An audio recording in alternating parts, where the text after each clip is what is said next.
สะดุ้งใหญ่นะบอได้ดีจัง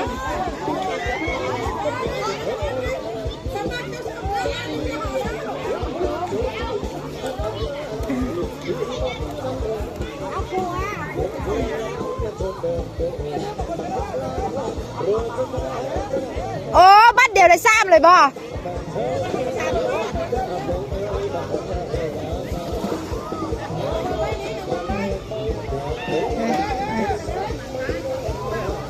โอ้หุ่นกระฟงด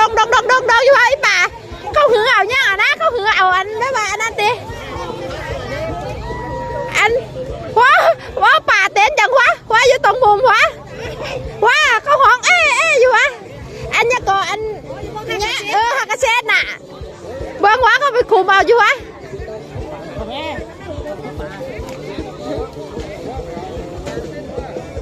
ว่าฮักกระเซ็นวะโอ้